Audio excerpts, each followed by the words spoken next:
Hi, I'm Ann Nygren-Doherty, medical support and clinical hypnotherapist, and this is how hypnotherapy works. Behold the human mind. That's right, this is not the brain, it's the mind. The mind is the manifestations of thought, perception, emotion, determination, memory, and imagination that take place within the brain. We can divide the mind up into two parts: the conscious mind and the subconscious mind. The conscious mind is our free will. It's where we decide things and draw logical conclusions. It makes up about 10% of our thought process. The subconscious mind is the doer. Wait, you thought you decide things and that's how things get done. About 10% of the time, like I said, but 90% of the time, the subconscious mind is in charge. Why? Because it interprets what's happening through the lens of emotion and memory. It tells us whether something is good or bad, how we should feel about it, and how to react to it.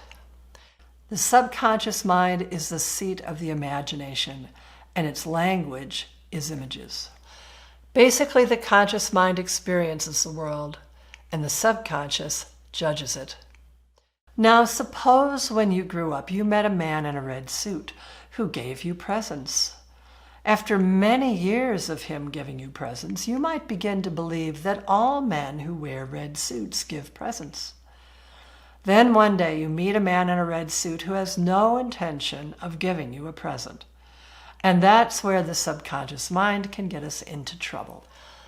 The most important thing to remember is that when the subconscious is in charge, which is 90% of the time, it accepts everything that interacts with it as the truth. And that's how it leads us astray. Its language is emotions, and emotions simply aren't fact. Back to the mind. So, what's this line in the middle? That's the critical filter. It's basically the rules and beliefs you've acquired over your lifetime. Some from upbringing, education, the culture and times you live in, and your own personal experience. So, when information comes into the conscious mind, the critical filter compares it with your lifetime of beliefs and rules. And if the new info is not in sync with the existing beliefs, it is distorted or rejected. If it is in sync, it's accepted into the subconscious. If every teacher I ever had gave me C's, my subconscious would be so programmed that I'd have trouble believing that teachers exist who would not give me C's, especially if the programming happened in one of the following ways. When an authority figure says so, when a peer group says so, when high emotions surround the event, repetition, the hypnotic state, and when we say yes to an idea inside ourselves. Subconscious programming affects our behavior like this. First, there's an event. In second grade, I get a C on my first spelling test. Not only that, but the teacher, the authority figure, told me personally, in front of everyone, peer pressure, that I'm a dummy, and the other kids laughed, making me embarrassed, emotion. The event triggers a belief. I'm a dummy and a lousy speller. The belief triggers an emotion. I feel sad and pathetic every time I even think of spelling. The emotion triggers behavior. I avoid studying and I get sick every Friday before the test. And the behavior triggers results. I fail test after test and get in trouble with my parents. When negative beliefs get programmed into our subconscious, after a while, they affect our behavior without us being conscious of it. So with hypnotherapy, we can create new events that create new beliefs, new emotions, and lead to new behaviors and new desired results. Now, back to the mind. Let's add another circle, the superconscious. The superconscious is that part of us that knows everything.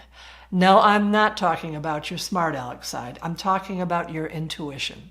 The superconscious guides us toward making decisions that are best for us. And what's really amazing is it only wants what's best. When we access the superconscious, we're accessing the same brainwaves we do when we pray or meditate. In short, the superconscious is what we experience as our connection to God and or the higher self. Because the superconscious always knows what's best for us. Accessing it gives us a sense of flow. Whereas the subconscious, because it's reacting to memories, not reality, can cause us to feel blocked, stuck, and like we're repeating ourselves. So, your conscious mind experiences a situation. Your subconscious mind interprets it and puts you into action.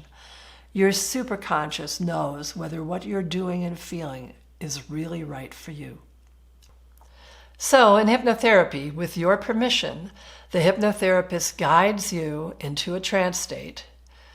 And then with suggestions created with your input, the hypnotherapist bypasses the critical filter, reprograms the subconscious, and ends those feelings of stuckness, despair, illness, whatever.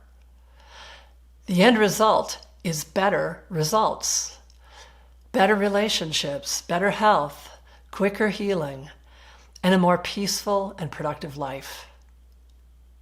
And just so you know, the superconscious is what protects you in trance state. Hypnotherapy is not magic. Even in trance, you are always in control. And because the suggestions are created with your input, all the help and healing really comes from you.